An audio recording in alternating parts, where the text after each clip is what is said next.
আজকে দেখো, আজকে একটা নতুন ধরনের জিনিস হবে। আচ্ছা, চ্যাপ্টারটার নাম কি দেওয়া আছে বলো তো? মেলায় আনন্দ করি। মেলায় আনন্দ করতে গেলে কি লাগে? পয়সা লাগে, তাই তো? তাহলে সেই টাকা পয়সার যোগ বিয়োগ কিভাবে করতে হয় সেইটা আজকে দেখব। তাহলে চ্যাপ্টারটার নাম কি? মেলায় আনন্দ করি। প্রথমের অঙ্কটা কি বলেছে দেখো। রিতার আজ খুব মজা, সে আজ বন্ধুর সাথে মেলায় যাবে। তার বাড়ি বর্ধমান জেলার আমোদপুর গ্রামে। তার বাবা তাকে 50 টাকার নোট দিয়েছে। তার টাকাটা খুচরো করা দরকার। কি রকম খুচরো দরকার, এবার সেইভাবে খুচরো করতে হবে। দেখো গ্রামটার নাম কি? আমোদপুর, আদমপুর নয়। তাহলে 50 টাকার নোট দেখেছো সবাই, তাই তো? 50 টাকা কত রকম ভাবে হয়? একটা নোট 50 টাকারও হয়। আর কত রকম ভাবে 50 টাকা করা যায়? এক একজন করে বলো। 5 টাকা, যে 5 টাকা দিয়ে যদি 50 টাকা করতে হয় তাহলে কতগুলো 5 টাকা লাগবে? হ্যাঁ, 10টা 5 টাকার কয়েন লাগবে, তাই তো? আচ্ছা, আর কিভাবে করা যায়? 10 টাকার 5টা নোট দিলে 50 টাকা হয়। আচ্ছা হলো, আর কিভাবে করা যায়?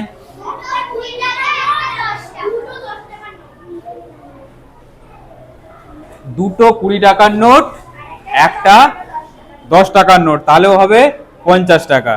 আবার কি, একটা 20 টাকার নোট, তিনটা 10 টাকার নোট, তাহলেও হবে 50 টাকা। আবার যদি 1 টাকার কয়েন নেওয়া হয় তাহলে 50টা 1 টাকার কয়েন নিতে হবে, তাই তো? আর কি, 2 টাকার কয়েন যদি নেওয়া হয় তখন নিতে হবে আমাদেরকে 25টা 2 টাকার কয়েন।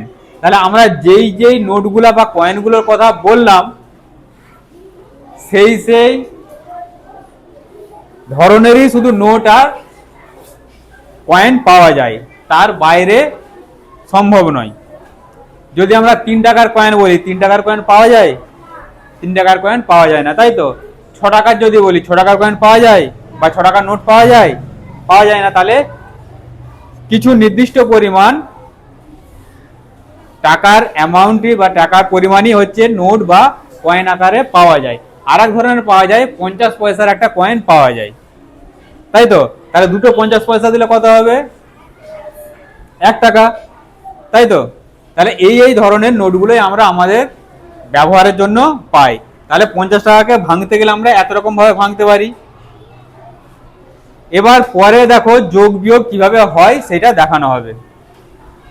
কি বলেছে দেখো, ওই অঙ্কটারই পরেরটা দেওয়া রয়েছে। এবার মেলায় রিতা 5 টাকার বাদাম ভাজা, 20 টাকা 50 পয়সার কাঁচের চুড়ি ও 21 টাকা 50 পয়সার জিলিপি কিনেছে। সে মোট কত টাকা খরচ করেছে? মোট থাকলে কি করতে হয়? মোট থাকলে যোগ করতে হয়। দেখো অঙ্কটা কিন্তু লেখা অঙ্ক।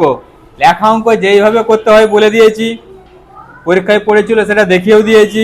তাহলে সেটা কিভাবে করতে হয়, প্রথমে কি লিখতে হয়?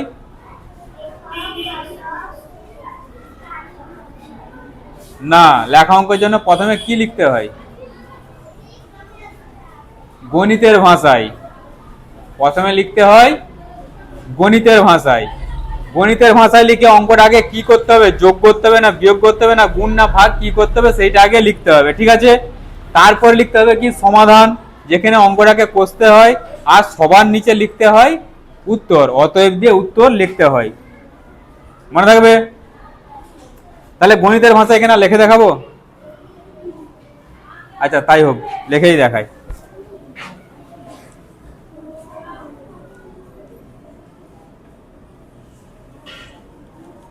বইয়ে কিন্তু এরকম ভাবে দেয়া নেই।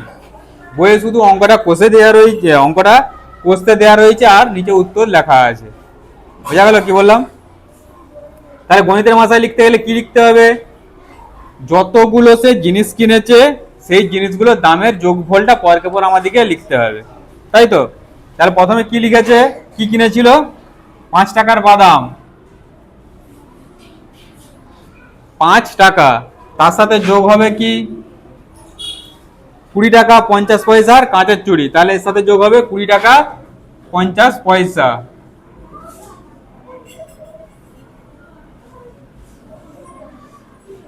তার সাথে যোগ হবে কি 21 টাকা 50 পয়সার জিলিপি।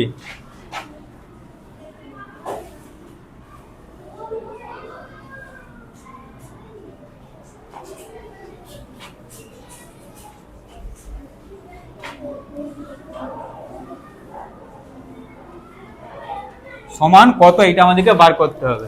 তাহলে গণিতের ভাষায় লেখা হলো। এবার করতে হবে কি সমাধান।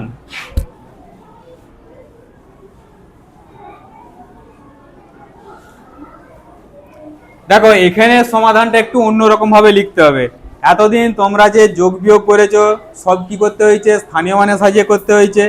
এখানে এবার একটু উপরের দিকে গেছো, তাই তো একটু বড় হয়ে গেছো তোমরা। বড় হয়ে যাওয়ার জন্য অঙ্কের ধরনটা এবার বদলাতে হবে। এখানে দেখো দুটো করে জিনিস দেওয়া রয়েছে, টাকা আর পয়সা।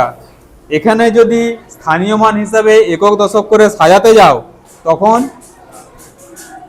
এখানের এই যোগ বিয়োগগুলোর একটু অসুবিধা হবে। সেই জন্য যখন অন্য কোনো একক, এইগুলোকে বলা হয় একক, অন্য কোনো এককের অঙ্ক থাকবে তখন আর স্থানীয় মানে সাজানোর দরকার নেই। শুধু টাকা পয়সা বা অন্য যে কোনো একক থাকলে সেই এককে সাজিয়ে যোগ বিয়োগগুলো করলেই হবে। কিন্তু সাধারণ এমনি যদি যোগ বা বিয়োগ দিয়ে থাকে তখন তোমরা সেটাকে স্থানীয় মানে সাজিয়েই করবে। মনে রাখবে কি বললাম? তাহলে এটাকে আর স্থানীয় মানে সাজানোর দরকার নেই, টাকা পয়সা আকারে সাজাবো। যেরকম স্থানীয় মানে প্রত্যেকটা নির্দিষ্ট ঘরে এক একটা করে সংখ্যা দিয়ে লিখেছিলাম, এখানেও সেরকম টাকা পয়সাকে সেইভাবে আলাদা আলাদা করেই লিখতে হবে। যদি টাকার ঘরে পয়সা, পয়সার ঘরে টাকা উল্টাপাল্টা লিখে দাও তখন অঙ্কগুলো কথা সব ভুল হয়ে যাবে। মনে রাখবে। তাহলে কিভাবে সাজাবো? প্রথমে কত আছে 5 টাকা,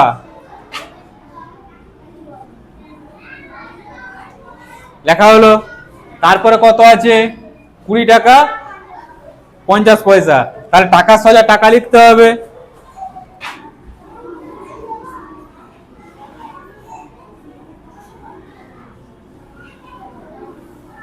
কুড়ি টাকা 50 পয়সা। দেখো পয়সাটা টাকার ঘরে ঢুকে গেছে না টাকাটা পয়সার সাথে চলে গেছে? কেউ যায়নি, যে যার আলাদা আলাদা আছে। তারপরে কত লিখতে হবে 21 টাকা 50 পয়সা।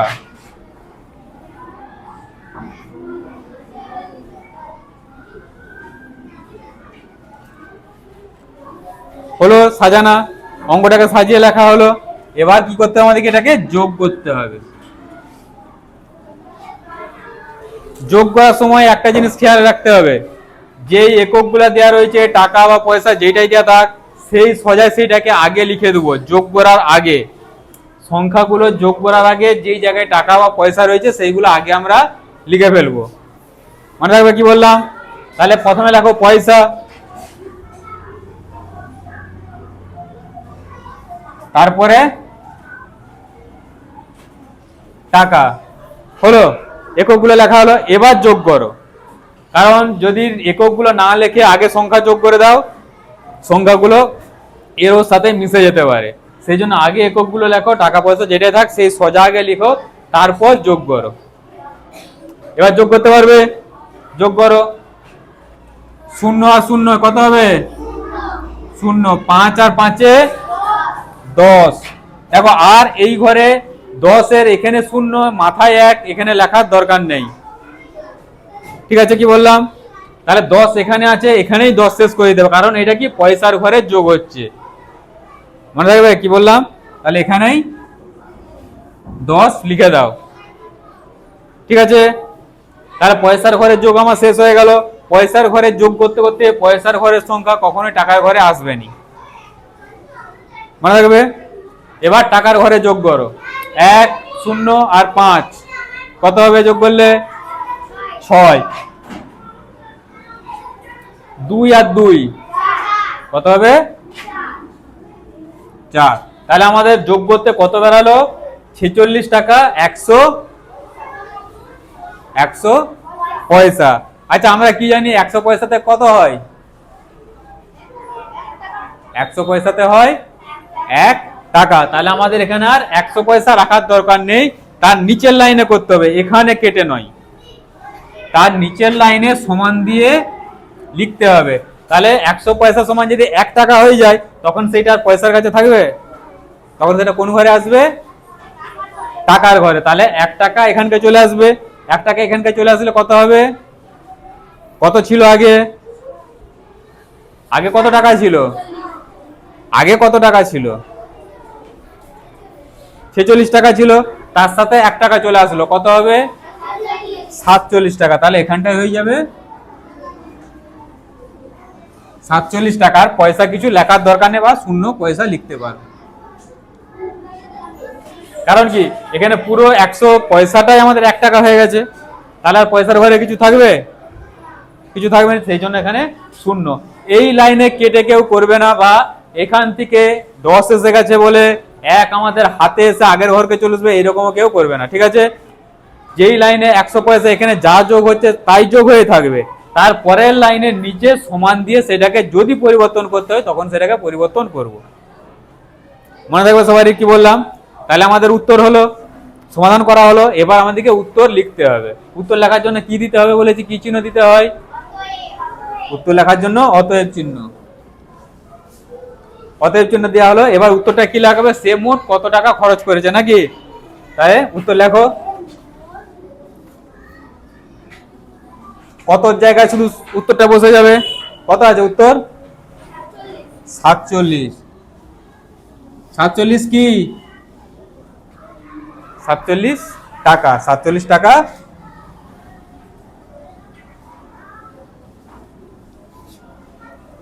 সে মোট 47 টাকা খরচ করেছে। বোঝা গেল কিভাবে টাকা পয়সার যোগ হয়? বোঝা গেছে? বোঝা গেছে? হ্যাঁ কি না? ঠিক আছে, বুঝে দেবো।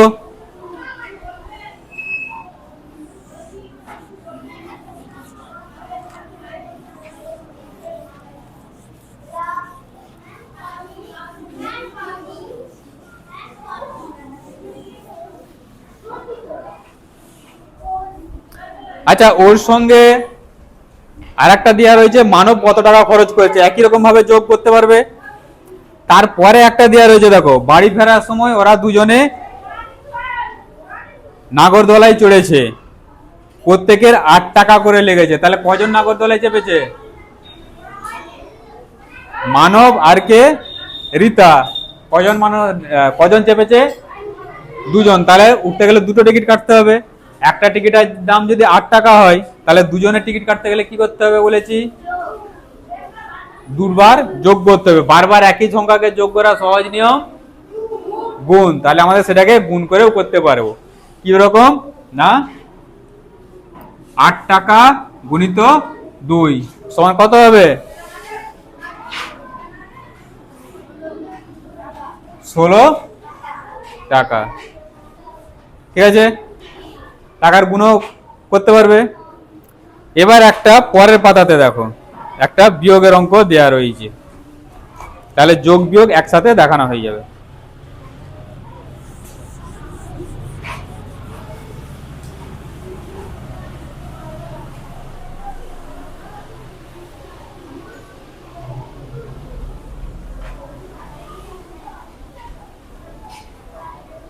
অঙ্কটা কি বলেছে দেখো, আমার কাছে 80 টাকা 50 পয়সা আছে, আমি 3 টাকা 50 পয়সার একটা পেন্সিল, 12 টাকার খাতা কিনেছি। দেখতে পেয়েছো? তাহলে প্রথমে আমাদের মোট খরচটা বার করতে হবে। মোট খরচ বার করতে গেলে কি করতে হয়? মোট খরচ বার করতে গেলে যোগ করতে হয়। তাহলে আমাদের খরচটা কি কি আছে বলো দেখিনি, কত কত টাকা খরচ আছে? এই জিনিসগুলো সবাই ভুল করে। খরচটা আমাদের কত কত টাকা খরচ আছে? খাতার পেন্সিল, খাতার দাম কত? 12 টাকা। আর পেন্সিলের দাম 3 টাকা 50 পয়সা। তাহলে এই দুটো টাকা কি হয়েছে? আমাদের খরচ হয়েছে। তাহলে মোট খরচ বার করতে হলে আমাদেরকে এই দুটোই যোগ করতে হবে। আর যেটা 80 টাকা 50 পয়সা আছে তার সাথে এখন কিছু দেখার দরকার নেই। ঠিক আছে, আচ্ছা শুধু যোগ করে দেখে দিচ্ছি, আর গণিতের ভাষায় লিখতে হবে নাকি? গণিতের ভাষায় আর লিখে করছি নি। তাহলে মোট খরচ দুটো যোগ কত কত আছে? 3 টাকা 50 পয়সা,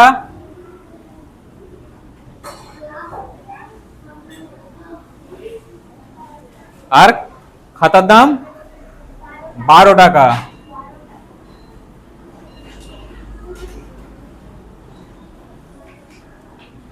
এই দুটো কি করতে হবে? আমাদের যোগ করতে হবে, তাই তো? প্রথমে কি করতে হবে বলেছি? প্রথমে যে এককগুলো আছে সেই এককগুলো আগে লিখতে হবে। তাহলে পয়সা সোজা পয়সা, টাকা সোজা টাকা, আগে লিখে ফেলো।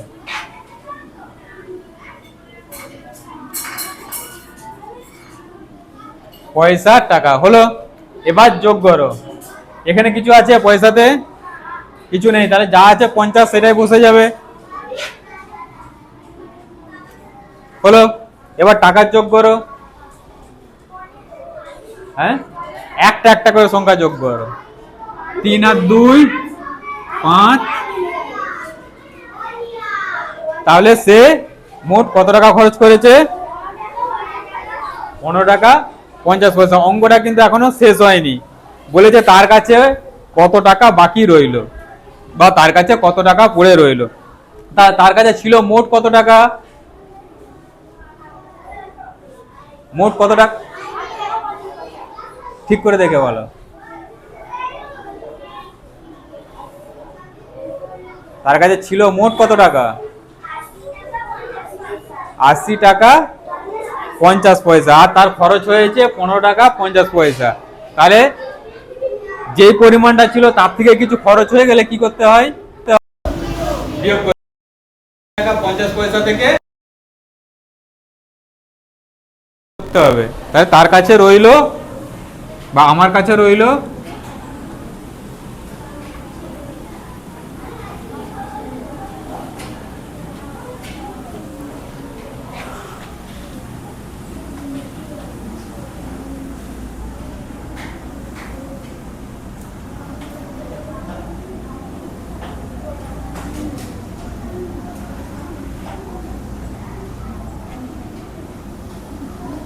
এইটা আমাদের কি করতে হবে?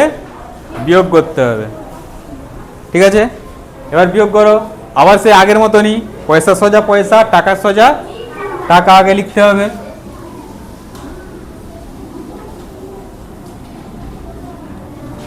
হলো। এবার যেরকম বিয়োগের নিয়ম, 0 থেকে 0 কত হবে? 0। 5 থেকে 5 এটা হবে 0। হলো, তাহলে পয়সার বিয়োগ হয়ে গেল। এবার টাকার বিয়োগ করো। 5 থেকে 10। দেখো এখানে আর সে স্থানীয় মানের মতো আগের ঘর থেকে ধার নিয়ে উপরে লিখে করার দরকার নেই। মনে মনে ওই জিনিসটাকে আগে নিজেদেরকে মনে মনে করে ফেলতে হবে, কারণ তোমরা কি আগের থেকে একটু বড় হয়ে গেছো নাকি, তাই তো? তাহলে বড় যখন হয়ে গেছো একটু বড় বড় ভাবে করতে হবে। উপরে 0 থাকলে আমাদের কত করতে হয়? 10 করতে হয়। সেই 10টা হয় কিভাবে? আগের ঘর থেকে ধার নিয়ে। তাহলে আগের ঘর থেকে ধার নিলে এখানে কত হয়ে যাবে? এখানে হয়ে যাবে 7, আর এখানে হবে 10। সেটা মনে মনে নিজেদেরকে ভেবে নিতে হবে আগে। হলো, তাহলে উপরে হলো 10 আর 5। তাহলে 5 থেকে 10 বিয়োগ করলে কত হবে? 5। এখানে হয়ে গেল 5। আর এখানে উপরে কত আছে?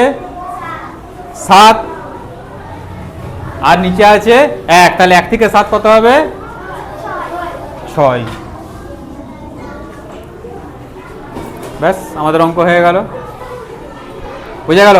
এখানে আর ওই কেটে স্থানীয় মানের মতো কেটে ধার নিয়ে করার দরকার নেই, কারণ এখানে অন্যভাবে ধার নেওয়া হবে। এখানে পুরো টাকা থেকে ধার নেওয়া হবে পয়সা করে, যার জন্য সেই অঙ্কগুলো পরে আছে, পরে বলবো। ঠিক আছে, তখন বুঝতে পারবে কেন এখানে এইভাবে কেটে করা চলবে না। এটাকে তাহলে নিজেদিকে আগে মনে মনে ভেবে নিতে হবে। যেহেতু কম রয়েছে আমাদেরকে বাড়াতে হবে, বাড়ানোর জন্য কি করতে হবে? আগের থেকে ধার নিতে হয়, সেইভাবে আগে করে নিতে হবে। এবার তাহলে নিচে উত্তর উত্তর কিভাবে লিখতে হয়? একই রকম ভাবে